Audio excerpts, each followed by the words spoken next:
क्या सनातन धर्म दुनिया का सबसे पुराना धर्म असल में सबसे बड़ा झूठ है? इतिहासकार कहते हैं कि पत्थर झूठ नहीं बोलते और पत्थर कहते हैं कि बुद्ध पहले आए और मंदिर बाद में। तो क्या हमारे देवी देवता, हमारे वेद सब बौद्ध धर्म की नकल हैं या फिर हम सबूत ही गलत जगह ढूंढ रहे हैं? लोग इस पर ये सवाल तो उठाते हैं और सच कहूं उनके पास तर्क भी है। जब आप किसी आधुनिक इतिहासकार से बहस करते हैं तो वो आपके सामने एक चुनौती रखते हैं जो सुनने में बहुत सरल लगती है, लेकिन उसका जवाब देना कठिन हो जाता है। वो कहते हैं अगर सनातन धर्म 5000 साल पुराना है, दिखाओ कहां है वो मंदिर, कहां है 3000 साल पुरानी मूर्तियां? क्योंकि जब हम जमीन खोदते हैं तो हमें सम्राट अशोक के स्तंभ मिलते हैं, बौद्ध धर्म के स्तूप मिलते हैं जो कि 2300 साल पुराने हैं, लेकिन उनके नीचे कोई राम मंदिर नहीं मिलता, कोई शिव मंदिर नहीं मिलता है जो उतना पुराना हो। और यहाँ एक डर पैदा होता है, क्या हमारा धर्म सिर्फ कहानियों पर टिका हुआ है? क्या सच में ब्राह्मणों ने बौद्ध धर्म को देखकर अपना धर्म बनाया है ताकि वो टिके रहे? लेकिन यहाँ एक संदर्भ है जो देखने में सरल लगता है पर असल में पूरे खेल को बदल देता है। हमने ये मान लिया है कि इतिहास का मतलब है भवन।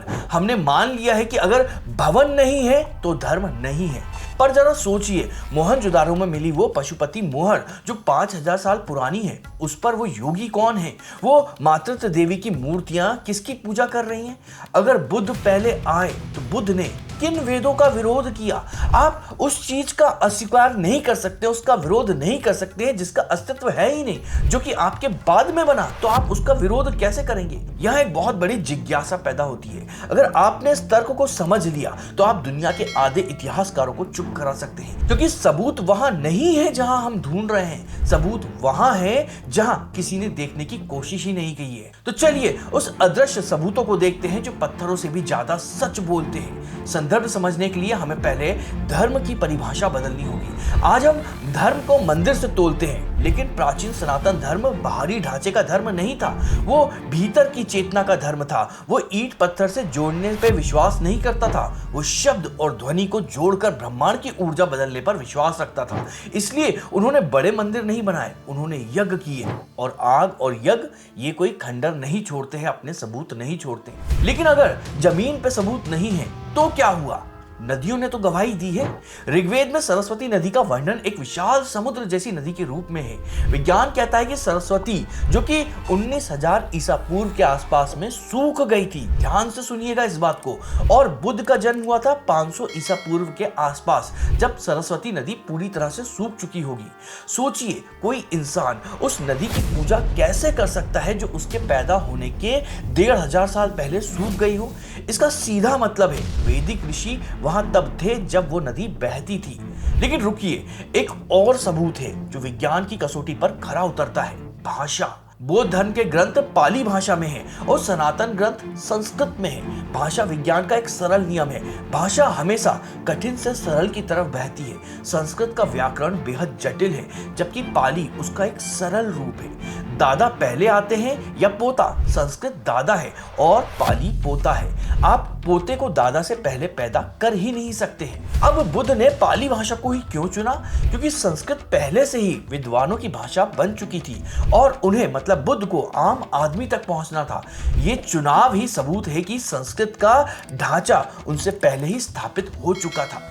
तो भूगोल ने हाँ बोल दिया है, विज्ञान ने हाँ बोल दिया है, लेकिन अगर ये इतना साफ है तो ये नफरत की कहानी कहाँ से आई है? लोग कहते हैं कि हिंदू राजाओं ने बोधि वृक्ष को काटा था, स्तूप तोड़े थे। क्या ये सच है या ये भी किसी बड़े राजनीतिक खेल का हिस्सा है? आइए इस आरोप को गहराई तक जाते हैं और समझते हैं। किताबें झूठ नहीं बोलती हैं, गलत। कभी कभी किताबें सबसे बड़ा झूठ बोलती हैं, खासकर तब जब वो किसी विशेष उद्देश्य के लिए लिखी गई हो। एक बहुत बड़ा इल्जाम लगाया जाता है राजा पुष्यमित्र सुंग पर।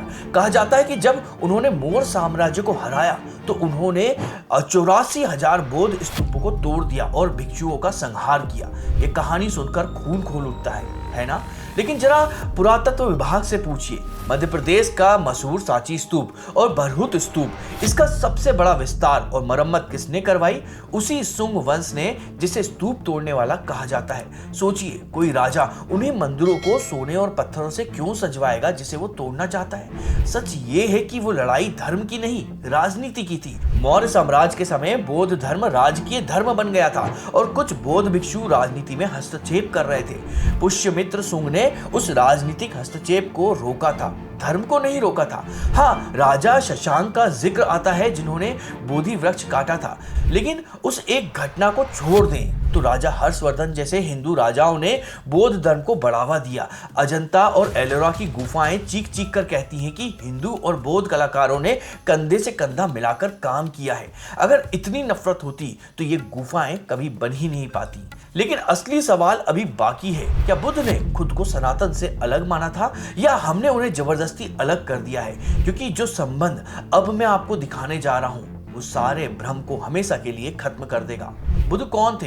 एक नया धर्म बनाने वाले या सनातन को उसकी असली पहचान लौटाने वाले? हमें यह समझना होगा कि बुद्ध ने कभी ये नहीं कहा कि मैं नया धर्म बना रहा हूं। उन्होंने कहा एस धम्मो संतनो, यानी यही सनातन धर्म है। बौद्ध धर्म में निर्वाण शब्द का इस्तेमाल होता है, लेकिन निर्वाण, कर्म, धर्म, मोक्ष, ये सारे सिद्धांत, ये सारी शब्दावली बुद्ध ने कहां से ली? जाहिर है सनातन धर्म से। बुद्ध ने वेदों को नहीं नकारा, उन्होंने उस वक्त फैली हुई कुरीतियों को नकारा था। जब लोग यज्ञ के नाम पर बेवजह हिंसा करने लगे तो बुद्ध ने कहा रुको, ये धर्म नहीं है। उन्होंने कहा कि ब्राह्मण वो नहीं है जो ब्राह्मण घर में पैदा हुए, ब्राह्मण वो है जिसके पास में ब्रह्म ज्ञान हो। उन्होंने सनातन को नष्ट नहीं किया, उन्होंने उसे शुद्ध किया। इसलिए हमारे शास्त्रों ने, जैसे कि जयदेव ने गीता गोविंद में बुद्ध को विष्णु का अवतार कहा है। ये कोई चालाकी नहीं थी, ये एक स्वीकृति थी कि वो हमारे भी हैं। लेकिन यहाँ एक बहुत बड़ा भ्रम अभी भी बाकी है। अगर बुद्ध सनातन का ही हिस्सा थे और सनातन इतना ही वैज्ञानिक और पुराना है, तो फिर डॉक्टर अंबेडकर जैसे महान विद्वानों ने बौद्ध धर्म क्यों अपनाया और हिंदू धर्म क्यों छोड़ दिया? अगर सनातन ही जननी है तो लोग आज भी उसे छोड़कर बौद्ध धर्म की तरफ क्यों जा रहे हैं? क्या हमने अपने ही धर्म की उस मुख्य जड़ को खो दिया है जो बुद्ध ने ढूंढ ली थी, या सच कुछ और ही है जो आज हमें बताया नहीं गया है? सवाल कड़वा है पर जरूरी है। लोग सनातन छोड़कर बौद्ध धर्म की तरफ क्यों गए? इसका जवाब धर्म में नहीं, समाज में है। सनातन धर्म और हिंदू समाज दो अलग अलग चीजें हैं। सनातन चेतना की बात करता है जो सब में है, लेकिन बीच में कुछ लोगों ने जाति पाति की दीवार खड़ी कर दी थी। बुद्ध ने और बाद में डॉक्टर अंबेडकर ने उसी दीवार को ठोकर मानी थी, सनातन धर्म की नींव को नहीं। उन्होंने हमें आईना दिखाया था कि तुम अपने ही वेदों को भूल गए हो।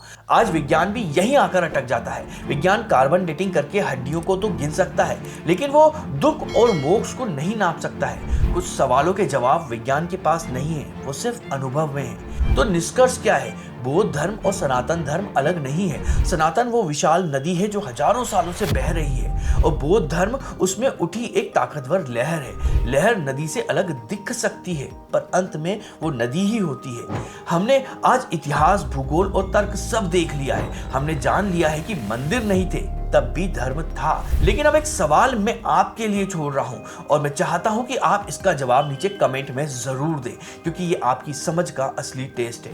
अगर बुद्ध आज होते तो वो आज के हिंदू धर्म को देखकर खुश होते या फिर एक नया सुधार आंदोलन फिर से शुरू करते? आप कमेंट में जरूर बताइएगा। और ये वीडियो पसंद आया तो इसको लाइक करिएगा और कमेंट को स्वैप करके, अभी हाइप नाम का नया ऑप्शन आया है तो इस वीडियो को हाइप भी करिएगा। और इसी तरह से हिंदू धर्म से जुड़े और भारतीय संस्कृति से जुड़े अगर वीडियो देखना चाहते हैं तो उसके लिए हमारे चैनल को सब्सक्राइब जरूर करिएगा। तो चलिए मिलते हैं अगले किसी वीडियो में।